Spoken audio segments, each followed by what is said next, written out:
The transgendered correctional population, identifying the health disparities, mental and physical, for this growing correctional institution population. Let's identify who is a transgender.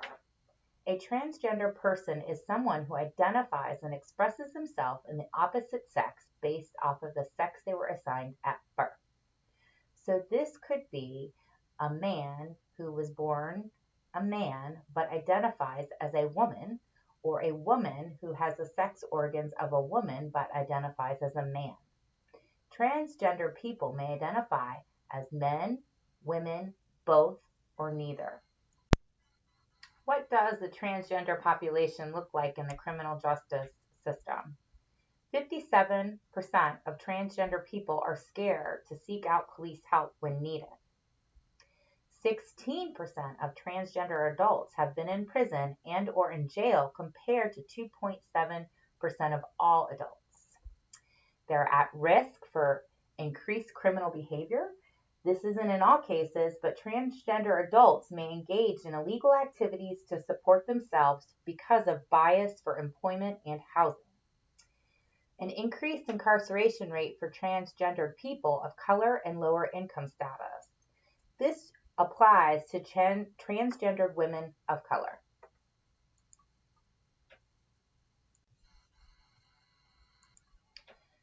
Transgender prison and jail assignments. People are assigned based off of birth sex.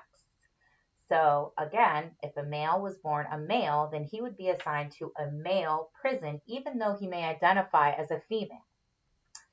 This is problematic because mental stress being placed in a population that you don't identify with. And this also places them at a higher risk of violence and sexual assault. Access to gender appropriate clothing and grooming items are not always available, and housing assignments are made by a case-by-case scenario. So you have to plead your case in order to go to a correctional institution that you identify your sex with.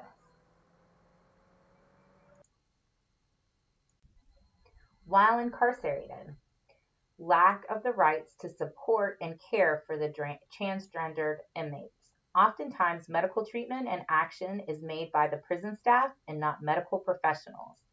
This is really a unique population that requires appropriate staff and training for integration into the correctional system. Personal searches, oftentimes done by somebody of a different gender.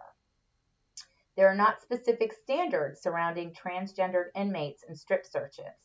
Often, this can be traumatic and humiliating. Hormone treatment may not be continued.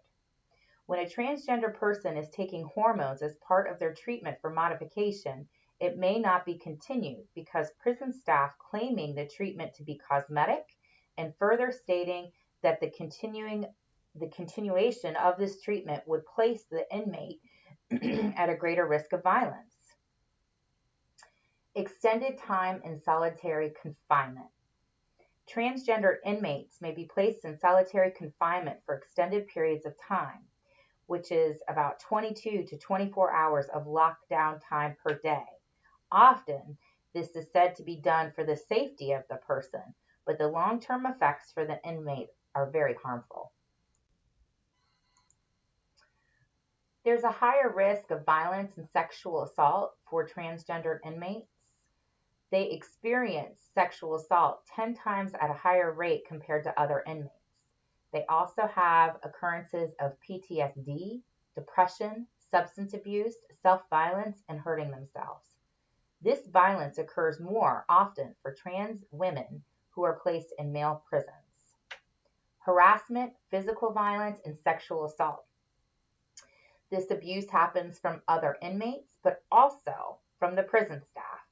The transgender inmates are more frequently harassed, physically abused, and sexually assaulted based off of their appearance and how they express themselves.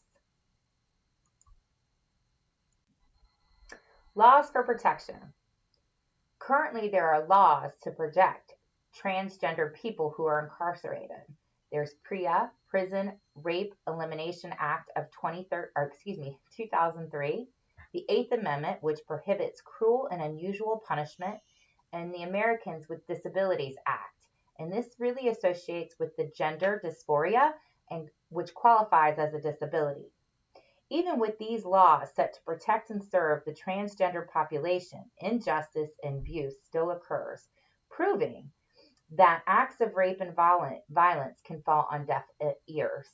The burden of the safety of the prisoner falls on themselves and not the prison system. Advocacy for change. We continually to actively fail this population of people in society with hate and stigma, and in prison with hate and violence. There needs to be additional training for prison staff and advocates assigned to the sensitive prison population. Assignment to prisons based off of identified sex. So this would give the prisoner the option to select which institution that they believe they identify best with. So either a male prison or a female prison.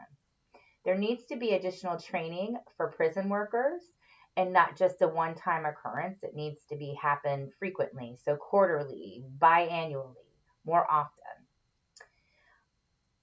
Assignment of a caseworker for the transgender inmates. This would occur during their entire prison stay. These caseworkers would ensure that they had the access to the right medical treatment, a continued advocacy for placement in the prison assignment, and the review of their mental and physical well-being. Also, what would be critical and important is assistance with release to continue the medical resources, housing assistance, and assisting with support groups as needed, preparing them to re-enter the world.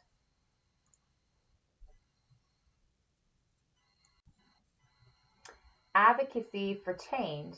Here's some pros and cons of a couple of the items that we discussed on the last slide. So pros, we would hope that there'd be a decreased violence for those inmates. They would have the appropriate medical needs addressed, provided additional mental and physical care as required. Some of the cons are with being able to choose the assignment of the prison, they're doing it based off of what they feel they'd be safest at. And at times, this may violate other inmates' rights. Requires additional resources for an already tight budget, and continues the isolation of transgendered inmates as a unique population.